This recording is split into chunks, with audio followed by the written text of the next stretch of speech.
I'm the rather schizophrenic Gemini. Aquarius. Pisces.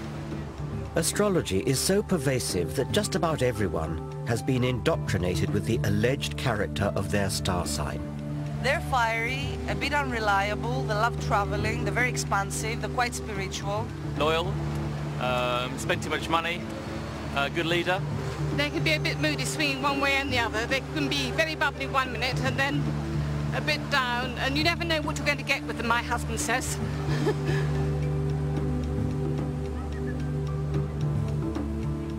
A full quarter of the British population claim to believe in astrology. That's more than believe in any one of the gods touted by religions. Day in, day out, astrological horoscopes get far more newspaper column inches than science. Amusingly, it falls foul of our modern taboo against lazy stereotyping. How would we react if a newspaper published a daily column that read something like this? Germans, it is in your nature to be hard-working and methodical, which should serve you well at work today. In your personal relationships, especially this evening, you will need to curb your natural tendency to obey orders. Chinese, inscrutability has many advantages, but it may be your undoing today. British, your stiff upper lip may serve you well in business dealings, but try to relax and let yourself go in your social life. And so on through 12 national stereotypes. Of course, the astrology columns are not as offensive as that, but we should ask ourselves exactly where the difference lies. Both are guilty of facile discrimination, dividing humanity up into exclusive groups based on no evidence. So now I want to find out how those who trade in such irrational nonsense can possibly justify what they do. This is a map of the cosmos with London in the very centre.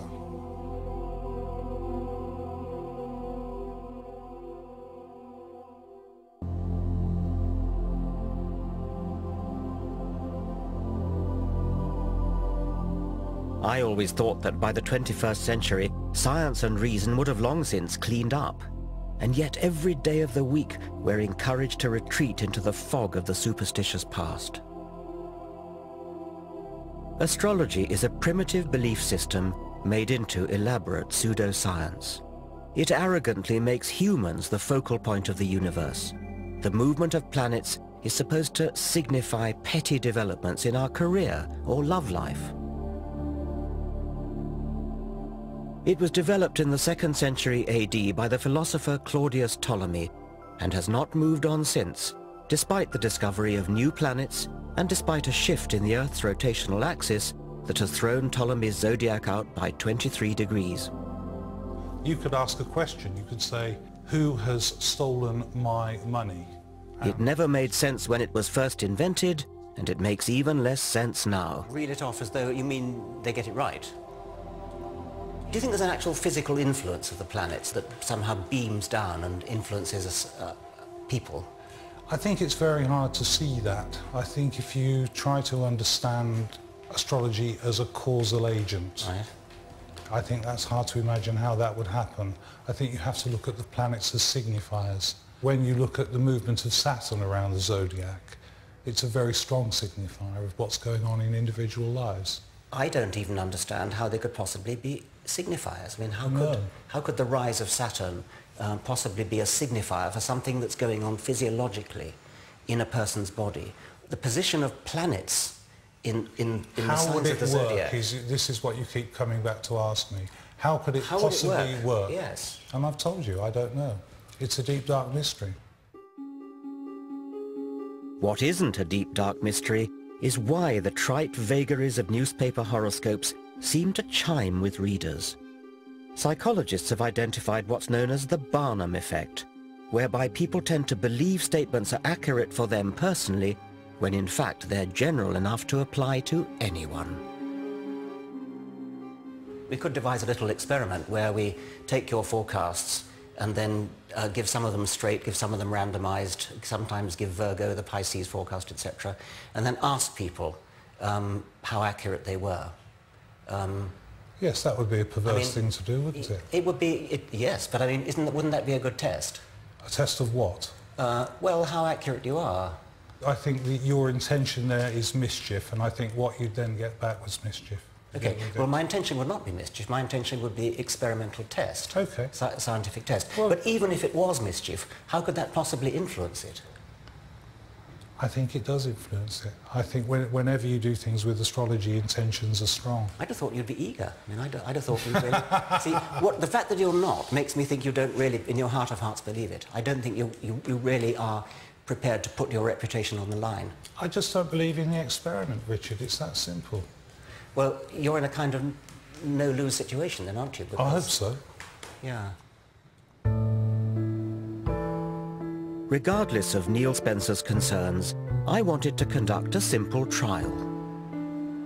We selected 20 people at random. We asked them to read that week's horoscope for Capricorn, but as a test, we said it applied to their own star sign. Not only do you have clever Mercury and ambitious Mars focusing on success, but now the Sun is at the same pivotal mid-haven angle of your solar chart. I have no idea what that means. Put simply, this means that this is your moment to go that extra mile to become the person you dream of becoming.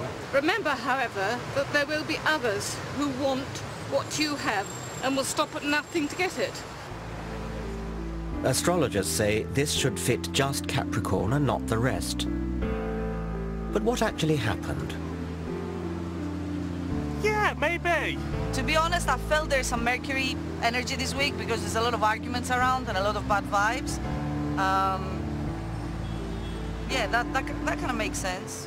What a load of old junk. It could apply to me as much as to the next person. Was it? Yeah, well, in a way, yeah. I am,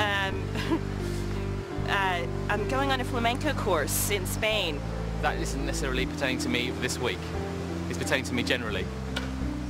Para rubbish.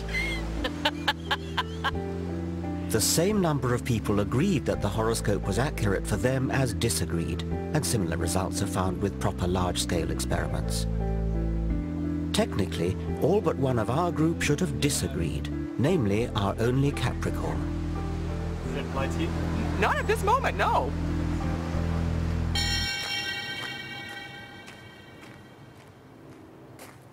Am I taking this too seriously? I believe astrology misleads the public, denies scientific progress, and belittles our universe. There's a far richer way of looking at the cosmos. Astronomy is a triumph of the human intellect, a real science, constantly enriched by new evidence. Forget about the astrologers' charts with their constellations and planets moving in and out of this house or that house. Go into a real observatory and look at the Milky Way. Or go out into the country on a moonless night. Just lie on your back and gaze up at the stars.